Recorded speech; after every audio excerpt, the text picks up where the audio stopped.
राजनीति के आंगन से जुर्म की दुनिया तक, ग्रामीण इलाकों से शहर की गलियों तक, प्रदेश की हर छोटी बड़ी खबर से करेंगे आपको रूबरू। नमस्कार, आप देख रहे हैं वाईके सिटी न्यूज। हाई स्कूल और इंटरमीडिएट के मेधावी छात्र छात्राओं को सम्मानित किया गया।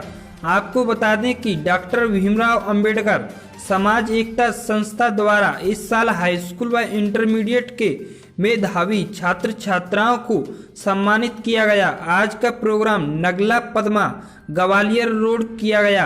करीब 200 मेधावी विद्यार्थियों को संस्था संस्थापक और अध्यक्ष डॉक्टर वीर सिंह जगरवाल द्वारा कराया गया। आज के कार्यक्रम में मुख्य अतिथि के रूप में दिल्ली से नीली क्रांति के राष्ट्रीय अध्यक्ष एडवोकेट सर्वजीत शर्मा भी मौजूद रहे। नीली क्रांति के राष्ट्रीय अध्यक्ष ने बताया है कि शिक्षा का स्तर नीचे गिरता जा रहा है, जहां शिक्षा युवाओं को वह तो नहीं मिल पा रही है और यही कारण है कि लोग पूर्ण रूप से शिक्षित नहीं हैं। जैसा कि आपको बताएं कि डॉक्टर भीमराव अंबेडकर समाज एकता संस्थान के संस्थापक डॉक्टर वीर सिंह जगरवाल के नेतृत्व में करीब 200 विद्यार्थियों को निःशुल्क शिक्षा दी जा रही है, जो कि जिस परिवार पर बच्चों को पढ़ाने के लिए पैसा नहीं होते हैं, ऐसे लोगों को इस संगठन द्वारा शिक्षा दी जा रही है और आगे निकलने के लिए, कुछ देश में अपना नाम रोशन करने के लिए एक शिक्षा ही ऐसी है कि कभी कोई भी आगे आने वाले समय में पीछे नहीं हटेंगे, जिसमें आज संस्था के सभी पदाधिकारी एवं सदस्य शामिल रहे। योगेश अंबेडकर, उपाध्यक्ष नरेंद्र बौद्ध, सुनील बौद्ध, सत्यपाल बौद्ध, पूर्ण सिंह, जवाली राम, इंदल सिंह, दीवान अमीरी, दिनेश कुमार सहित सभी पदाधिकारी प्रोग्राम में शामिल रहे। वाईके सिटी न्यूज से हरजीत सिंह ब्यूरो चीफ की खास रिपोर्ट आगरा से।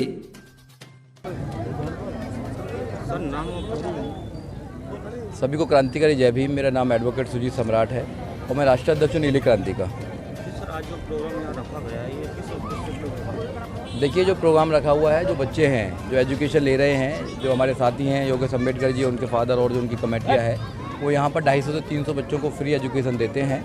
तो जो लोग पढ़े लिखे हैं या फिर जो लोग कर रहे हैं, वो लोग तो बच्चों को भेज रहे हैं, मगर ये एक मोटिवेशन है कि अपने बच्चों को और ज़्यादा भेजिए और उनका यहाँ पर मनोबल भी बढ़ाया गया है। उनको इनाम भी दिए गए हैं, उनको आगे बढ़ाने का भी सोच रहे हैं। तो एजुकेशन के ऊपर ये रखा गया है, क्योंकि एजुकेशन बहुत ज़रूरी है। क्योंकि जिस परिवार में एजुकेटेड नहीं होते हैं, वहाँ वो परिवार का आपने देखा होगा कितना बुरा हाल है। क्योंकि बाबा साहब डॉक्टर अम्बेडकर ने एजुकेशन के लिए सबसे आगे बढ़ाने का काम किया है। पहले तो हमारे लोगों पर एजुकेशन का माध्यम नहीं था, एजुकेशन का अधिकार नहीं थे, मगर संविधान ने हमें एजुकेशन का अधिकार दिया है। मैं भी आपके सामने अब खड़ा हूँ आज कोट पैंट टाई पहन के, तो एजुकेशन की वजह से खड़ा हूँ और कोई वजह नहीं है। और इस देश के अंदर IAS, PCS, doctor, engineer, professor, जज, वकील बन रहे हैं, तो वो लोग भी एजुकेशन की वजह से बन रहे हैं। देश के अंदर अगर आगे बढ़ना है, देश के अंदर अपने बच्चों को आगे बढ़ाना है, तो एजुकेशन देना ज़रूरी है। तो ये लोग जो एजुकेशन का काम कर रहे हैं, ये बहुत सराहनीय काम है, क्योंकि एजुकेशन ही बाबा साहब डॉक्टर अम्बेडकर को जानने का काम करते हैं। एजुकेशन जो लोग दे रहे हैं निःशुल्क, ये क्या एक कोचिंग सेंटर के हिसाब से दे रहे हैं या कॉलेजों में? नहीं, अभी कोचिंग सेंटर है यहाँ पर और स्कूल भी चलाते हैं, और हम प्लानिंग करेंगे अभी इनके साथ बैठ के कि इसको बड़े लेवल पर कराया जाए। कि लोग सहयोग करेंगे तो बड़े लेवल पे ही होगा। हमने अपील भी करी है कि लोग सहयोग करें और हम जाकर भी अपील करेंगे। हम लोगों को बोल रहे हैं कि जो लोग यहाँ पर इस लेवल पर जो कर रहे हैं तो उनको सहयोग किया जाए। अगर थोड़ा थोड़ा भी सब सहयोग करते हैं तो डेफिनेटली बहुत आगे बढ़ जाता है। और लोगों को, बच्चों को पुरस्कार दिया गया, फिर सम्मानित किया गया। करीब 150-200 बच्चों को दिया गया है और ये बड़ा लेवल पर अब होगा। जैसे जैसे चलता रहेगा तो बड़ा होगा। अभी कोविड-19 में चल रहा है, तो अभी तो पता ही है आपको कि एजुकेशन का हाल क्या कर रखा है।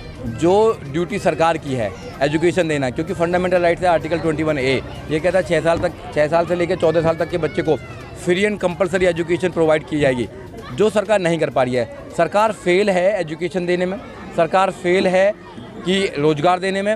जो सरकार बनती है वो लोगों के लिए बनती है, मगर यहाँ लोग इतने परेशान हैं। आपने देखा होगा सरकारों के जो काम हैं वो लोग कर रहे हैं, तो सरकार तो कोई फ़ायदा दे नहीं रही, सरकार तो कोई ऐसा संयोग कर नहीं रही है।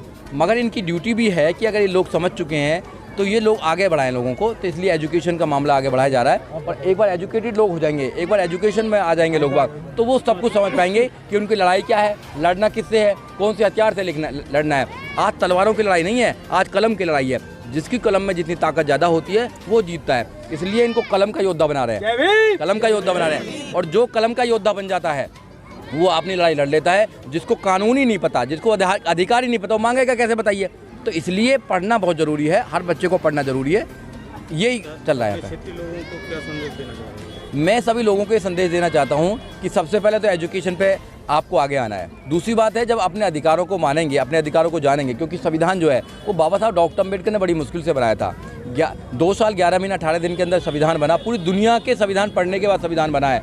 उस संविधान में सारे अधिकार हैं। पूरा देश कैसे चलेगा, छोटे से लेकर बड़ा तक कैसे चलेगा, पियोन से लेकर पीएम तक कैसे बनेगा, सब कुछ उसमें लिखा हुआ है। उस संविधान को लगातार कमज़ोर किया जा रहा है। कमज़ोर कैसे किया जा रहा है? क्योंकि उस संविधान को प्राइवेट किया जा रहा है। आप देखें, एजुकेशन प्राइवेट कर दिया है, आपने मेडिकल देखा होगा, मेडिकल प्राइवेट कर दिया है, आपने देखा सारी चीज़ों को प्राइवेट कर रहे हैं लोग। जब प्राइवेट कर लेंगे तो रिजर्वेशन नहीं होगा। अगर रिजर्वेशन नहीं होगा तो हमारे लोगों जो है, जो SC ST OBC माइनॉरिटीज़ के लोग हैं, वो आगे नहीं पहुंच पाएंगे। अगर नहीं पहुंच पाएंगे तो फिर कैसे वो अपने लोगों को आगे बढ़ा पाएंगे? तो मैं लोगों से कहना चाहता हूँ कि लोग पढ़ें, पढ़ाई करने के बाद में सरकार की जो चालाकियाँ उनको देखें और सरकार को उखाड़ने का काम करें। क्योंकि ये सरकार जो है, ये दलित विरोधी सरकार है, ये संविधान विरोधी सरकार है, ये महिला विरोधी सरकार है। क्योंकि आपने देखा होगा, हाथरस के अंदर एक महिला को, गरीब महिला को रात के 2 बजे मिट्टी का तेल जला दिया जाता है। तो ये सरकार संवेदनहीन सरकार है। ऐसी सरकार को इस देश के अंदर नहीं होना चाहिए। अच्छी सरकार आनी चाहिए जो लोगों की मदद कर सके, लोगों को एजुकेशन दे सके, लोगों को रोजगार दे सके और लोगों को आगे बढ़ा सके। धन्यवाद सर। थैंक सर क्या नाम है? मेरा नाम डॉक्टर वीर सिंह जगरवाल है। आज यहाँ पर जो है बच्चे जो हाई स्कूल और इंटर में पास हुए इस साल, उन बच्चों को सम्मानित किया गया है। और इसके अलावा धम्म के क्षेत्र में धम्म देशना का आयोजन किया गया, जिसमें मुख्य रूप से यहाँ की जो संस्था है डॉक्टर BR अम्बेडकर सामाजिक संगठन और धम्म भूमि और डॉक्टर BR अम्बेडकर समाज एकता संस्थान ने मिलकर ये कार्यक्रम किया है, जिससे कि समाज में शिक्षा की जागृति आए। और जो हमारा स्लोगन है, मजदूरी छोड़ो व्यापार करो, सोच बदलो समाज बदलो, मजदूरी छोड़ो व्यापार करो और दुकानदार का सम्मान करो, इस अभियान के तहत ये कार्यक्रम को यहाँ आयोजित किया गया है। तो जो विद्यार्थियों को संबोधित किया गया है, जो टॉपर हैं इंटर हाई स्कूल के, वो कहाँ के विद्यार्थी हैं? सर वो ये जो हमारा ये लोकल एरिया है, नगला पदमा के एरिया के हैं, जिन्होंने इस साल हाई स्कूल और इंटर पास किया है, उन बच्चों को सम्मानित किया गया। कितने विद्यार्थी होंगे टोटल? हमारे पास 75 बच्चों के वो आए थे, मार्कशीट आई थी, जिनमें 60 बच्चे हमारे पास आए, जिनको हमारा सम्मानित किया है। 60 बच्चों को सम्मानित किया है।